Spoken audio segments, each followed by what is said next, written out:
Сайн байцгаана уу эрхэм хүндэт сонсогчдоо. Энэрл подкастын ээлжид дугаар эхэлж байна.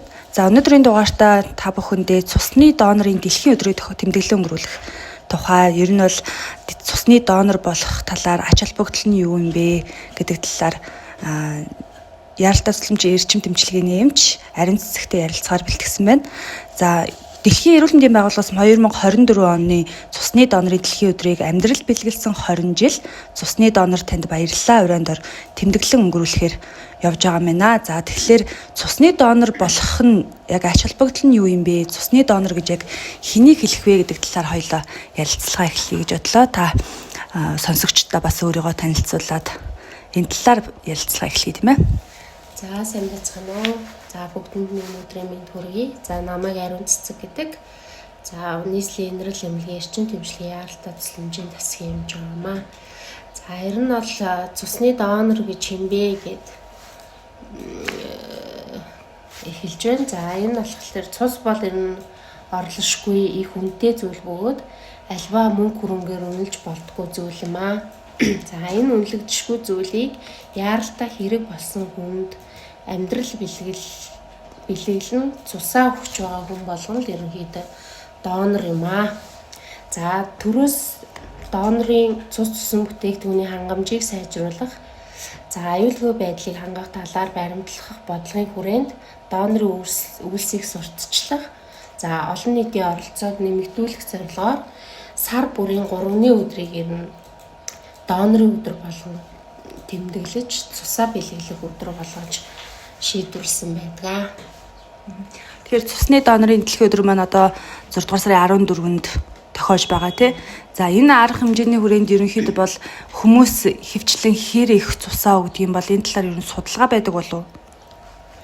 За ер нь бол 18-аас 50 насны за 45 кг-аас дээш жинтэй за элдв өвчин эмгэггүй альж бүлгийн цустай эрүүл хүн бол та бол ерөнхийдөө донор байж болно гэж үзэж байгаа. За цусны албаны одоо эмч мэргэжлүүд одоо ерөнхийдөө одоо хүн бүрт эрүүл мэндийн үзлэгийг маш сайн хийж хэрв одоо тэнцэн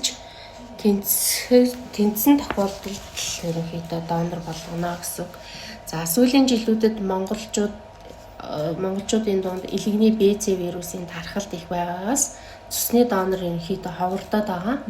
За мөн одоо ХДХВ-гийн халдвар, сүрээ, тэмбүү, бруцеллез зэрэг цусаар дамжиж одоо халдах өвчний үед ерөнхийдөө нарийн шинжилгээ хийж ерөнхийдөө донор болгож байгаа.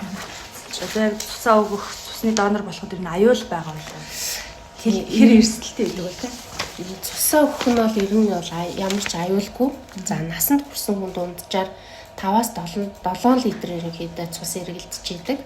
За эрүүл хүн нэг удаадаа 250-аас 400 мл цус өгч болох ба жилд одоо 4 удаа цусаа өгөхөд ямар ч аюул байхгүй гэж үздэг. За хүний цус ерөнхийдөө амархан төлждөг учраас цус одоо ерөнхийдөө 36-аас 70 цагийн дотор одоо нэг эзлэгүүнийхээ хувьд хэдийнэ хөгжсөн байдаг. За цус авахд хэрэглэж байгаа бүх багаж танууд хөрөмжт нь бүгдээрээ нэг удаагийнх байдаг. За хэрвээ иймд та цусаа өгснөөр доох болон бусад халдвар авах ямар ч эрсдэл байдаггүй. За таны бэлгэлсэн цус одоо цусны бүлгийг тодорхойлох ХДХВ, гепатит БЦ вирусын эсрэг төрөгч тэмбүү бруцеллез гээд бүх шинжилгээнүүдийг ерөнхийдөө хийдэг учраас хийгээд одоо ямар нэгэн халдвар байхгүй эрүүл байна гэсэн тохиолдолд 6 цагийн дотор багтаагаад одоо үндсэн 4-өөс 10 төрлийн бүтээгдэхүүн үйлдвэрлэн доорх зориулалтаар хийдэг байх нэ. Донорын өдөрлөг болно гэдэг жаа тий. За манай эмнэлэг дээр ч гэсэн өдөрлөг болно. Ер нь бусад эмнэлгийн байгууллагууд дээр ч гэсэн бол өдөрлөг зохион байгуулдаг бах тий. Өөрсдөө ирж авах тохиолдол байдаг. Бас хүн бас сайн дураараа очиж өгөх тохиолдол байдаг тий. Тэгэхээр ерөнхийдөө бол одоо манай эмнэлэг дээр жишээлбэл зохион байгуулж байгаа өдөрлөгийн тухай та бас дэлгэрэнгүй хэлцүүлээч. За ерөнхийдөө одоо жил бүрийн 6 сарын 14-ны өдрийг бол энэ дэлхийн одоо дэлхийд даяараа одоо дэлхийн донорын өдөр болгож тэмдэглэдэг. За энэ жил Дэлхийн эрүүл мэндийн байгууллагаас 2024 оны одоо цусны донорын дэлхийн өдрийг амьдрал бэлгэлсэн 20 жил цусны донор танд баярлалаа гэсэн өрөөнд тэмдэглэн өнгөрүүлэхээр ерөнхийдөө шийдвэрлэгдсэн. За шийдвэрлэж одоо цусны байнгын донортой талархал илэрхийлж шинээр донорыг элсүүл цусны нөөц бүрдүүлэх. За байнгын цус хэлбүүлж байгаа өвчтөнд амьдрал бэлгэх зорилгоор эрүүл хүн бүрийг одоо цусны доноршил элсүүлэн за донорын игнийг өргөжүүлэх. За цусны донорын эрүүл мэндийг хамгаалах, тэднийг одоо тогтмол хугацаанд цусаа бэлэглэх одоо нөхцөлийг бүрдүүлэх зорилгоор мөн одоо байнгын доноруудыг олон нийтэд алдаршуулах, сурталчлах, цус бүтээгдэхүүний хангамжийг сайжруулахад одоо хамтран ажиллаж буй үндэсний болон улсын байгууллага түншүүдийг дэмжиж үндсэн зорилтуудаа бий болгож ажиллаж байгаа. За энэ дээр одоо манай байгууллага ч гэсэн одоо дараагаар батлуулсан өдрөмж боловсруулаад ерөнхийдөө донор гэж юм бэ? Донор байхын ач тус ач тусын талаар ерөнхийдөө иргэдэд эрүүл мэндийн боловсрол болгох сургалтыг хийхээр ингээд бэлтжиж байгаа. Жишээлбэл манай эмнэлэгт хүндэт донор болсон ч юм уу эсвэл цусаа их өгдөг хүн байгаа болов. Ер нь бол байгаа. Ямар ч зүйл нэг 2 хүн болвол ерөнхийдөө байнгын цусаа өгж явдаг. Гэтэ одоо эрсдэл бага гэж байгаа шүү. Ер нь бол тий яг донор одоо миний одоо ингэж өгч байгаа энэ цусыг тий одоо би ингэж цусаа өглөө. За жишээлбэл одоо манай яг хүндэт донор болох гээд одоо цусаа өгөөд явж байгаа энэ хүмүүс ер нь хинт хийгддэг юм болоод маань ямар хүмүүс цусч байдаг. Ер нь бол таны бэлгэлсэн цус амьдрал бэлгэлдэг учраас одоо янз бүрийн шалтгаантай цус багталтууд байна. За гэмтэл болон одоо мэсцлийн дараах одоо цус алдалтууд байна. Мөн одоо төрхийн үеийн цус алдалтууд, мөн одоо цусны өвчнүүд. Одоо сүүлийн үед ирсэн хүүхдийн цусны өвчлөл нь шигсэж байгаа шүү дээ. Тэр болгонд чинь таны бэлгэлсэн цус амьдрал бэлгэлж байгаа шүү гэж хэлмээр байна. Ер нь цусны донорт за би юугаар сонсож байхад ерөнхийдөө бол би өөрөө цусаа өгж үзээгүй л дээ. Цусаа өгөх нь ихээс жоохон бас айгаад идэг, айцс бас байгаад идэг. Тэрэнд одоо цусны донорт яг ингээд очиод өгөхөд цай агуулгадаг тий одоо шаардлагатай бас эрүүл мэндийн тусламж үйлчлэгийг үзүүлээд явдаг гэж байгаа. Ер нь хөнгөлөлт бич байдаг юм болов уу? Яа гэм бол. За сая болохоор эрүүл мэндийн сайдын 2024 оны 5 сарын 3 ер нь бол цустай холбоотой тушаалууд дандаа 3-ны өдөр гардаг. Сая сайдын тушаалч журам ерөнхийдөө батлагдсан байгаа.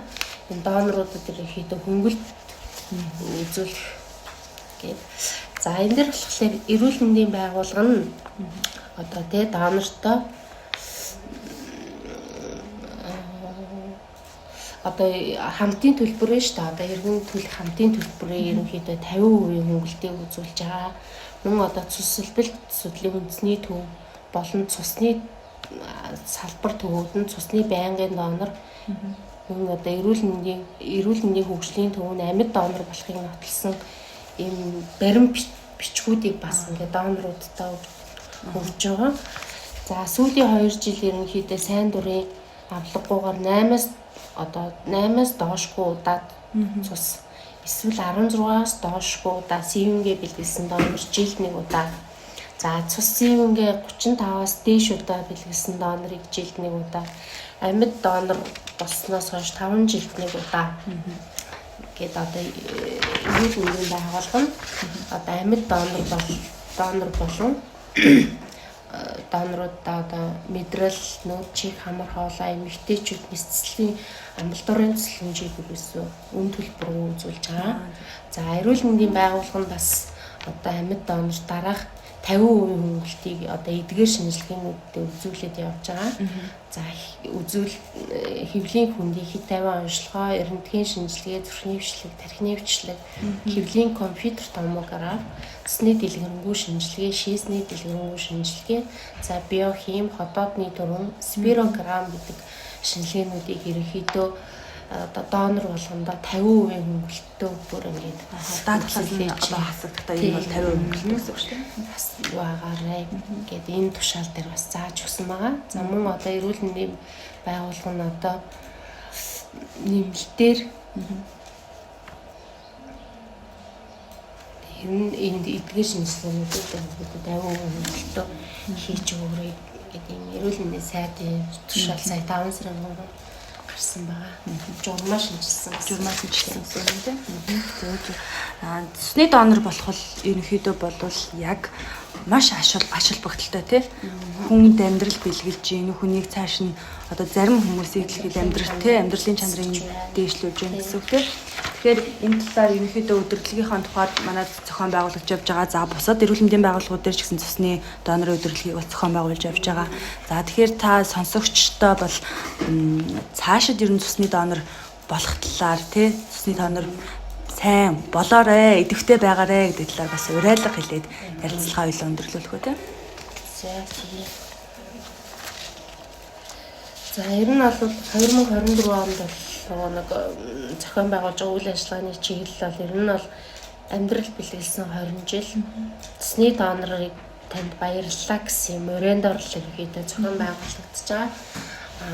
Ер нь бол нөгөө таны бэлгэлсэн цус амьдрал бэлгэж амьдралд итгэдэг учраас одоо эрүүл Монгол хүн та цусаа бэлгэлээрэй л гэж уриалмаар байна да.